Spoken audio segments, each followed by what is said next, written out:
very good afternoon. All right, the Secretary General will make some opening remarks, and then we'll have time for a couple of questions. It's summertime, but the living is no longer easy. This has been a week of unprecedented heat. First, the European Union's Copernicus Climate Change Service declared Sunday, July 21st, as the hottest day on record. Then on Monday, July 22nd, the mercury climbed even higher. And now we have just received preliminary data indicating that Tuesday, July 23rd, was in the same range. In other words, this past Sunday, Monday, and Tuesday were the three hottest days on record. But let's face facts. Extreme temperatures are no longer a 1 day, 1 week, or 1 month phenomenon. If there is one thing that unites our divided world, is that we are all increasingly feeling the heat. Earth is becoming hotter and more dangerous for everyone, everywhere. Billions of people are facing an extreme heat epidemic, wilting under increasingly deadly heat waves, with temperatures topping 50 degrees Celsius around the world. That's 122 degrees Fahrenheit and halfway to boiling. This year, we have seen a deadly heat wave hit the Señal, with spiking hospitalizations and death, and broken temperature records across the United States, reportedly placing 120 million people under heat advisory warnings. Scorching conditions have killed 1,300 pilgrims during Hajj, shut down tourist attractions in Europe's sweetbox cities, and closed schools across Asia and Africa, impacting more than 80 million children. Of course, summer heat is as old as the hills, but the World Meteorological Organization, the Intergovernmental Panel on Climate Change, and others have documented a rapid rise in the scale, intensity, frequency, and duration of extreme heat events. And it comes against a background of ever-rising temperatures, with June officially the 13th consecutive month to break global temperature records. Extreme heat is increasingly tearing through economies, widening inequalities, undermining the Sustainable Development Goals, and killing people. Heat is estimated to kill almost 500,000 people a year, and that's about 30 times more than tropical cyclones.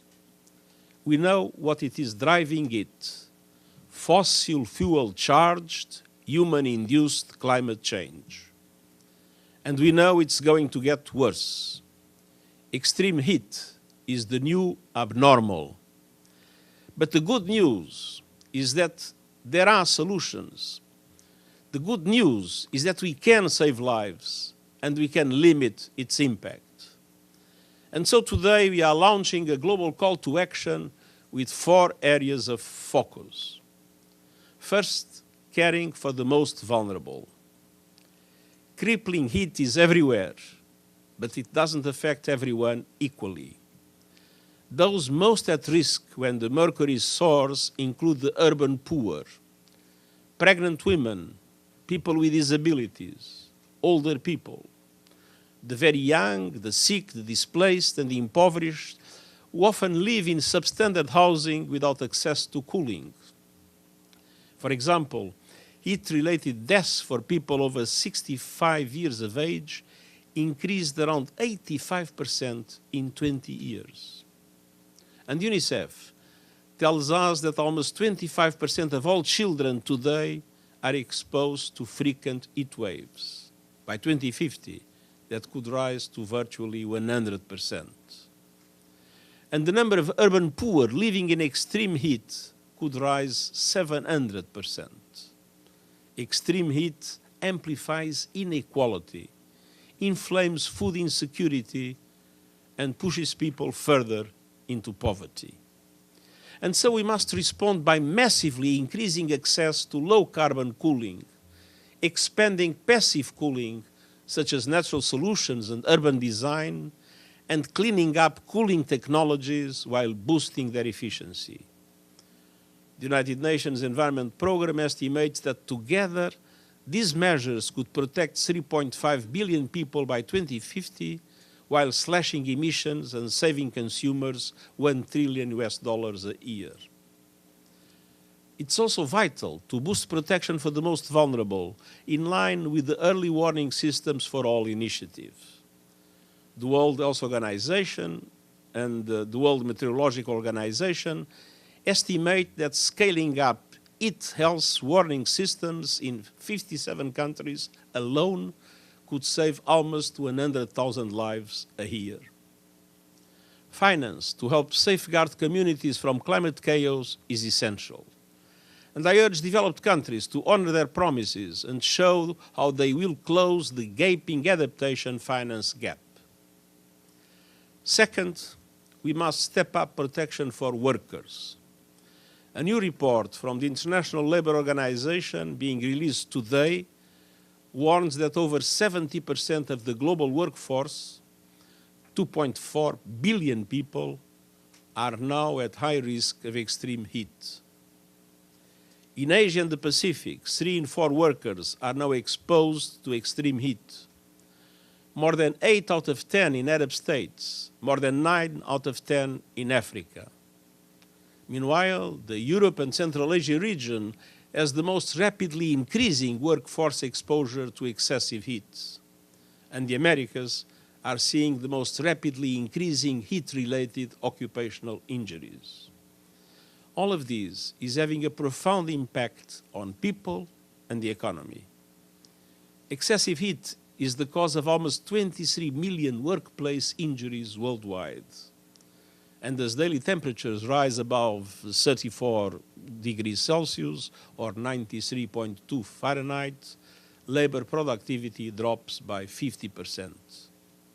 Heat stress at work is projected to cost the global economy $2.4 trillion by 2030, up from $280 billion in the mid-90s. We need measures to protect workers grounded in human rights, and we must ensure that laws and regulations reflect the reality of extreme heat today and are enforced.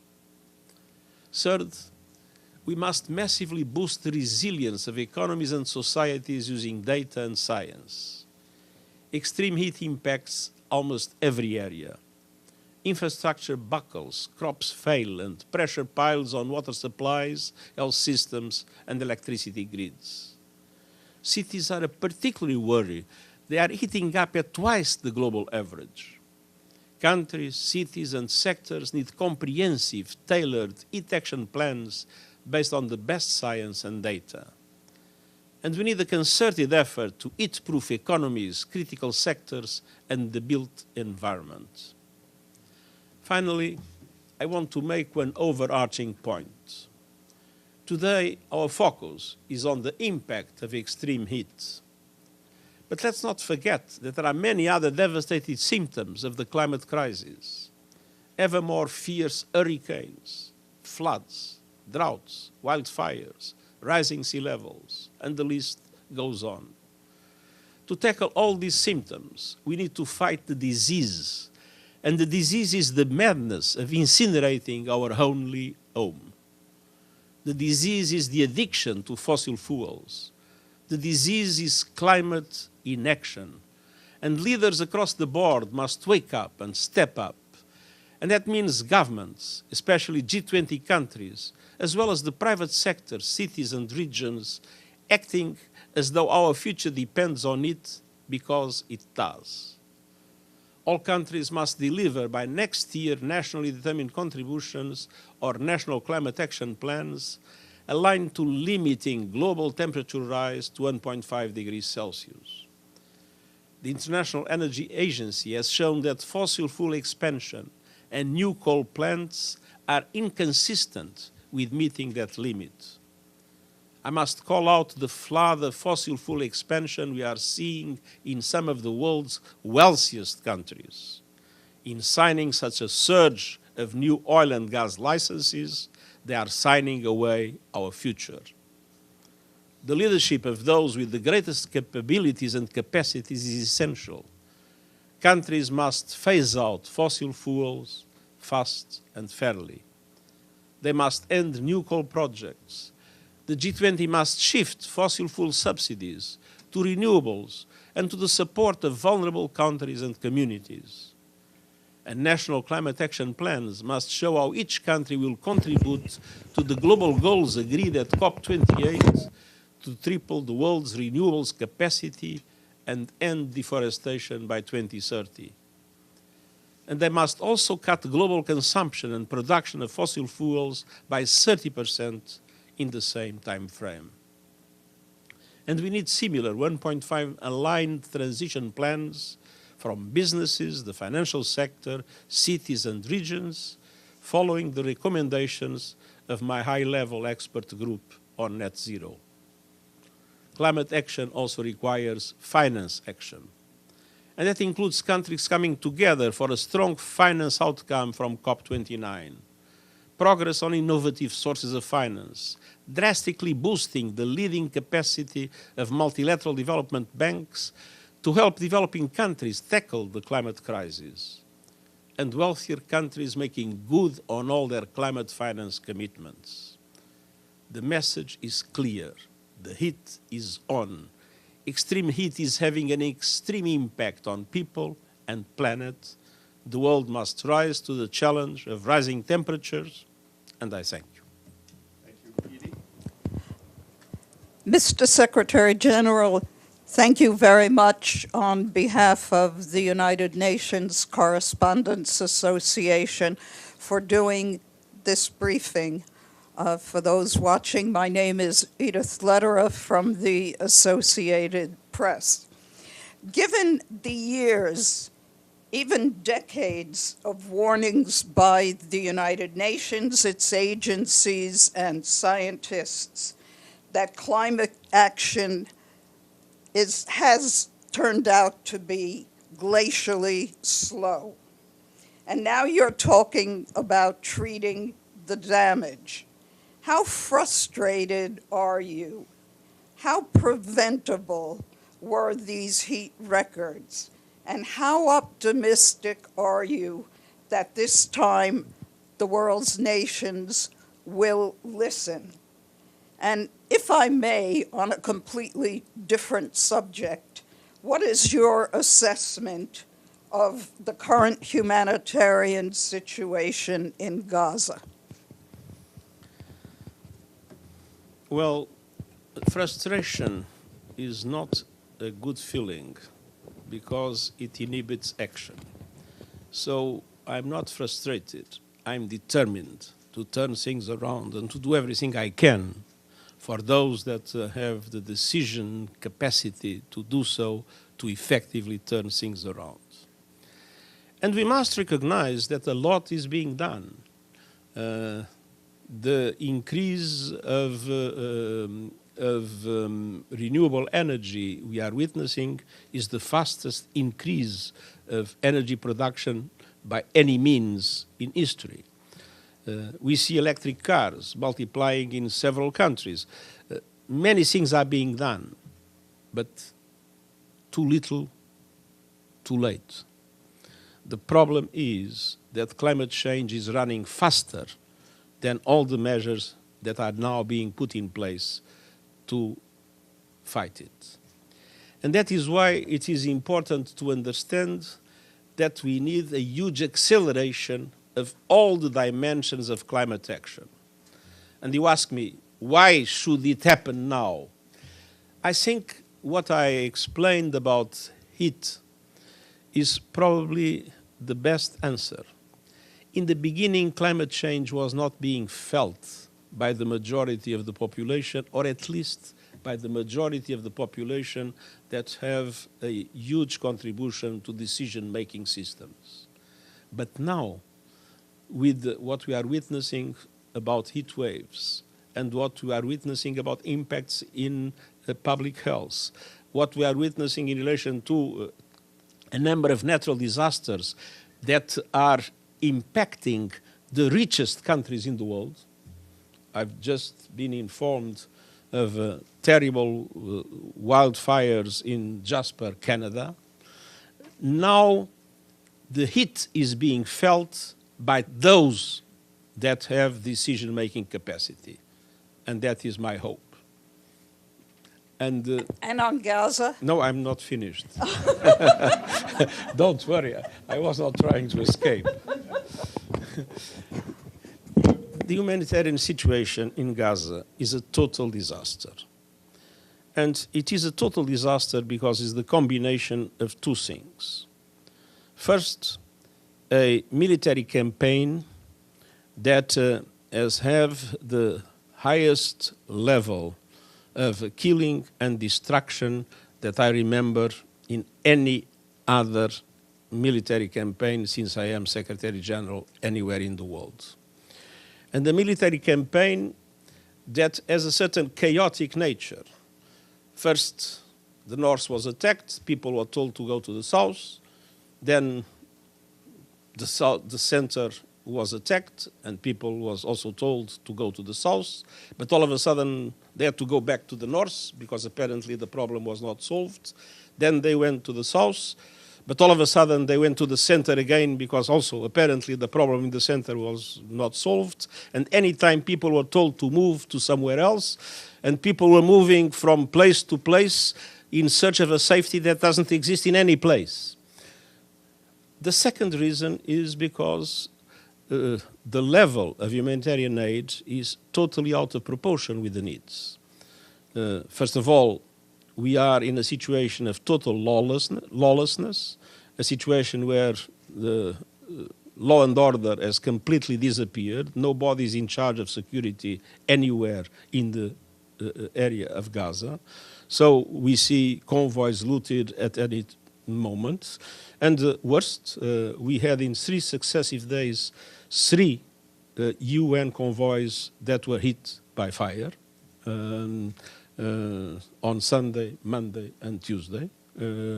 On Sunday, the bullets were lost, but on Monday and Tuesday, 5 bullets and 4 bullets penetrated our vehicles, and they were shot by the Israeli military. Even if the deconflicting had been established, and there were all reasons to suppose that those convoys could be moving in safely. So with total insecurity, total lawlessness, and then all the obstacles of a permanent negotiation in which difficulty after difficulty is put in relation to security equipment, in relation to the so-called dual-use items, and all other things that are needed for an effective humanitarian aid. With the combination of these obstacles, with the total insecurity in the country, humanitarian aid is far from being sufficient. And let's not also forget that our humanitarian appeal is only 36% funded. So the combination of these 2 factors, the way the military operations are conducted, and the dramatic circumstances in which humanitarian aid is distributed, create a very dramatic humanitarian situation. Kristen Salumi from Al Jazeera. Thank you so much, Secretary General. Given the attacks on UN convoys, have you reached out to Prime Minister Netanyahu while he's in the United States? And if you were able to talk to him, what would your message be? I have not reached out to the Prime Minister, but our people have been reaching out both to Israeli authorities and also to other countries exactly in order to make sure that this kind of regrettable incidents are not repeated. Margaret?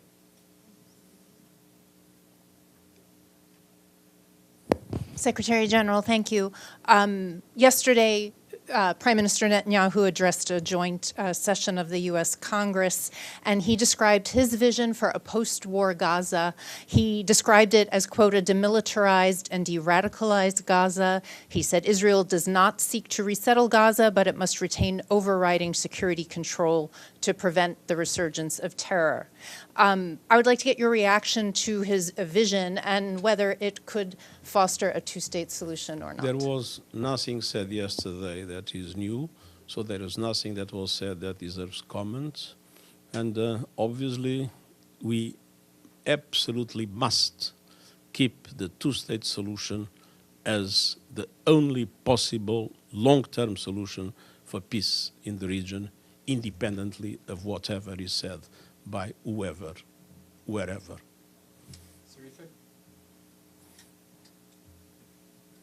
Thank you very much, Secretary General. This is Sharifa from Anadolu Agency. Building on my colleague's remarks on Mr. Netanyahu's speech at the Congress, I was hoping you didn't have to watch it because we had to. But he said, allow me to quote, "Despite all the lies you heard, the war in Gaza has one of the lowest ratios of combatants to non-combatants casualties in the history of urban warfare." And he also argued that the number of civilians killed by Israeli forces in Rafah were practically none. So as you said today, sir, the level of civilian killings in Gaza is unparalleled and unprecedented since you have become Secretary General in 2007. So how do you evaluate these allegations? Thank you. My answer is simple. To whom people believes in relation to that? I am very at ease in relation to this question. Thank you. One last question, Benno. Thank you, Secretary General Benno Schwinghammer with the German press agency.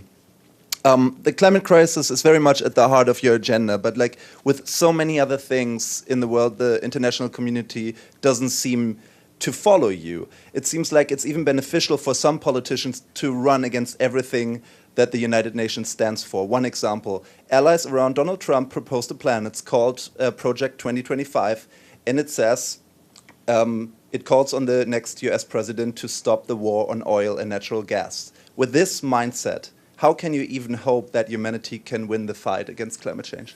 It is absolutely clear that it is scientifically proven that there is no way we can reach the 1.5 degrees without a total phase-out of fossil fuels, done, of course, in a fair and effective way.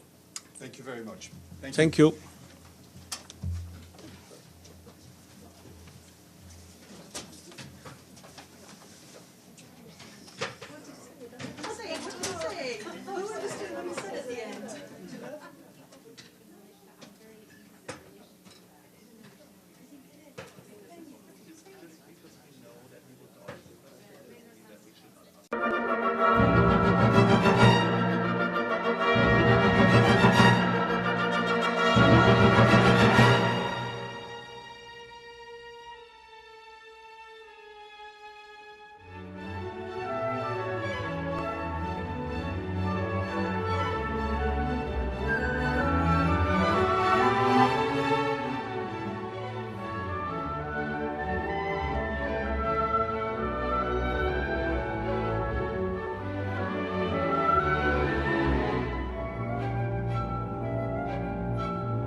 Von Franz Beerwald erklang der Satz Allegro risoluto aus der Sinfonie Nummer 4 in S-Dur.